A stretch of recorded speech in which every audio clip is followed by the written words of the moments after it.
여러분 안녕하십니까? 강흥천입니다. 한국과 세계의 역사를 세기별로 나눠서 살펴보는 타임라인 한국사, 오늘이 16번째 시간입니다. 16세기는 지난 세기, 조금 더 나아가서는 14세기 후반에 형성된 새로운 동아시아 질서가 안정기를 맞으면서도 새로운 변화의 조짐을 맞다가 16세기 말에 가서 아주 근본적인 변화의 그런 충격을 맞이하는 그런 세기였습니다. 이러한 시기에 유럽에서도 근본적인 정치적인 변화가 일어나는데요. 이건 앞에서 살펴본 대항해 시대와 그다음에 르네상스를 훨씬 뛰어넘는 그런 충격을 유럽에다 안겨주었습니다. 자, 그럼 이런 충격이 어떤 성격을 가진 것이었을까요? 함께 살펴보도록 하겠습니다. 각자 사화로 간신배가 권세를 잡은 조선에서는 중종 반정이 일어났으며 삼포에 살던 일본인이 폭동 후 세시마 도주를 통해 외교 재개를 요청했습니다. 또한 압록강 유역에 사는 여진족이 변방을 어지럽히자 비변사를 설치했으며 개혁을 추진하던 신진사류가 죽거나 귀양가는 기묘사화가 일어났고 인문지리서 신증 동국 여지승남이 편찬되고 최초의 서원 백운동 서원이 세워졌으며 이후 윤임과 윤원형 사이에 벌어진 권력 다툼 을사사화가 발생했습니다. 이때 세계사에서는 흑인 노예 무역이 본격화되고 이란의 사파위 왕조가 들어섰으며 코스테스가 아즈텍을 정복했고 포르투갈은 말라카를 점령했습니다. 유럽에서는 레오나르도 다빈치의 모나리자, 미켈란젤로의 시스티나 성당 천장화가 완성되고 마틴 루터는 교황을 비판하는 95개조 반박문을 발표했고 독일 농민전쟁이 발발하고 스위스의 종교개혁가 츠빙글리가 사망한 뒤 잉글랜드 왕이 교회의 수장이 됐습니다. 또한 이 시기 로열라는 가톨릭교회 개혁을 목표로 예수회를 조직하고 칼벤은 제네바에서 종교개혁을 시작했으며 코페르니쿠스는 천체의 회전에 관하여를 편찬했습니다. 그리고 16세기 초 일본에는 회취법이 전파되고 포르투갈 상인으로부터 조총을 받게 됐고 중국에서는 양명하게 시조 왕수인이 사망했으며 타타르족이 국경을 보유하는 경술의 변이 일어났습니다. 16세기 전반기를 살펴봤는데요. 이 시기는 국제관계는 비교적 조용했던 것 같지만 조선에서도 온갖 사화가 일어나고 그다음에 유럽에서도 정치적인 변동이 끊이지 않았던 그런 그 시기였다는 걸 알 수 있는데요.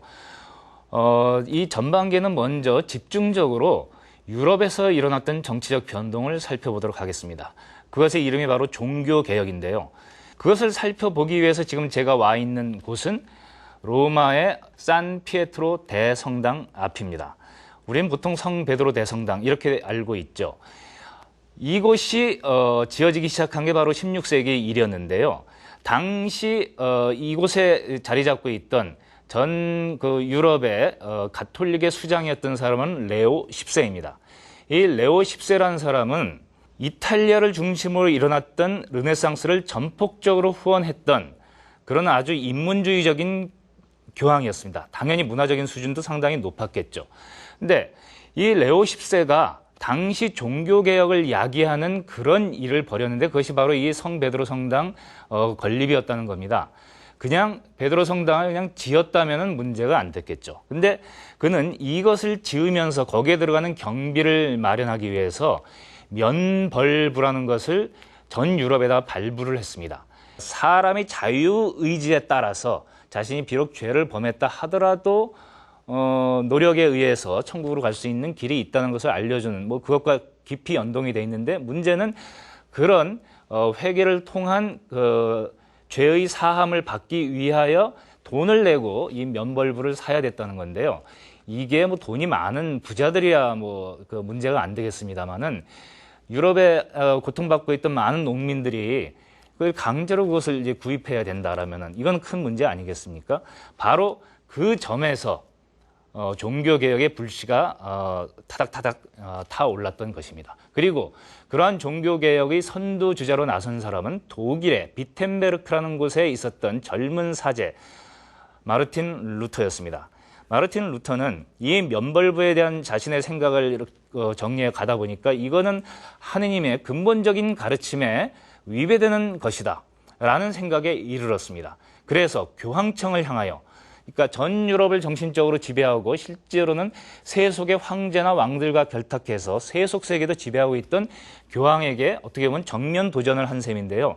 그는 95가지의 조항을 걸어서 조목조목 이 면벌부 발부에 따른 교황청의 잘못을 따졌습니다. 그리고 이것을 가지고 토론을 벌이자고 제안까지 했습니다.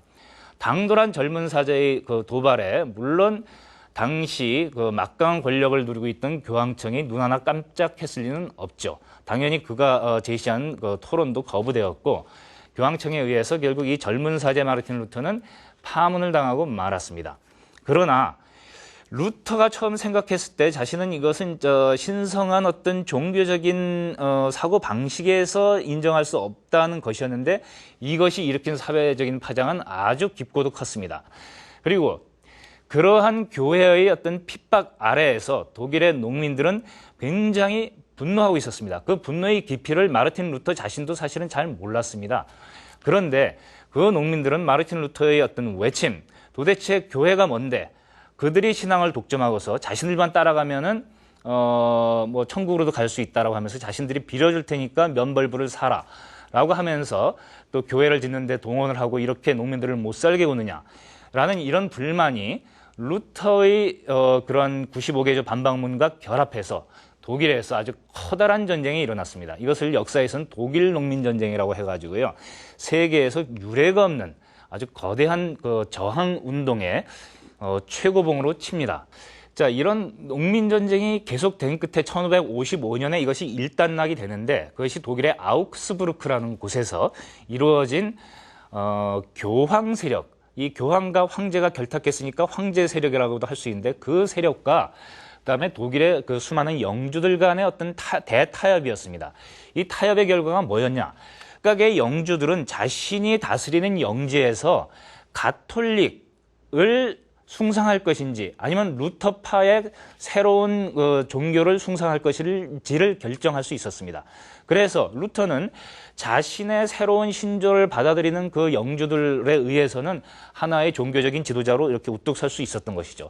하지만 좀 더 근본적인 요구, 그 루터도 말했던 성서 아래에서는 뭐 농민이고 영주고 교황이고 다 평등하다라고 했던 그런 교리에 따라 가지고 농민들의 신분의 해방까지 추구했던 그런 밑으로부터의 요구는 철저하게 묵살됐습니다. 이것이 독일에서 이루어졌던 첫 번째 종교개혁의 승리인데 우리가 보기에도 좀 제한된 승리였습니다. 이렇게 독일에서 루터의 종교개혁은 어느 정도 제한적인 승리를 거두었습니다마는 이것이 독일 말고 다른 지금도 유럽의 중심 국가로 꼽히는 영국이나 프랑스에서는 양상이 다르게 전개됐습니다. 영국부터 살펴보자면은 루터가 이렇게 종교개혁을 부르짖고 있을 때 영국에서도 종교가 살짝 바뀌는 현상이 일어나는데 이거는 굉장히 독특합니다.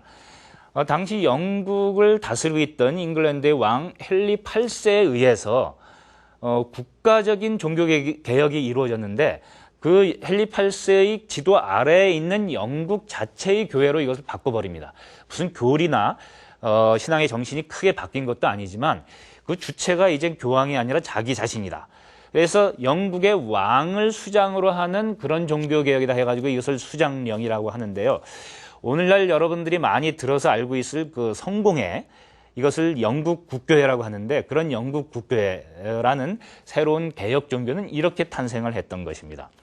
그럼 프랑스에서는 어떤 식으로 종교개혁이 전개됐을까요? 1542년으로 거슬러 올라갈 수 있는데요.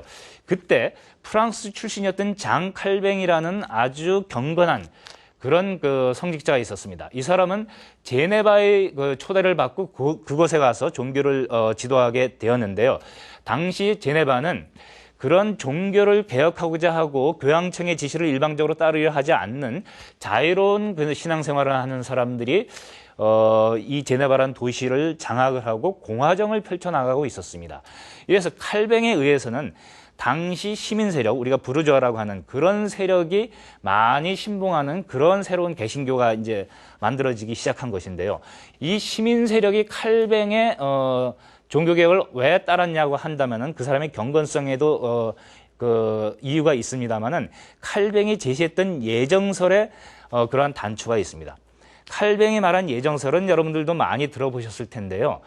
구원받을 사람들은 이미 예정돼 있다는 겁니다. 그런데 칼뱅의 그 후계자들, 그의 제자들은 이러한 예정설을 좀 더 발전시켜 가지고 어떻게 했냐면은 그 신에게 선택받도록 예정되어 있는 사람들은 어떤 사람들이냐? 자기 직업에 충실한 사람들, 당시 막 발전하고 있던 상공업자들을 그중에 근면하게 자기 일을 열심히 하는 사람들, 그러니까 자기 직분에 아주 철저한 사람들이 예정받은 사람들이다. 이렇게 칼뱅의 이론을 발전시켰어요. 그러니 당시 유럽에서는 아직 신분이 낮은 상태였습니다만은 상공업에 종사하는 소위 시민 계급, 그러니까 우리가 부르주아지라고 하는 사람들이 이 칼뱅의 그런 개신교를 좋아할 수밖에 없었습니다.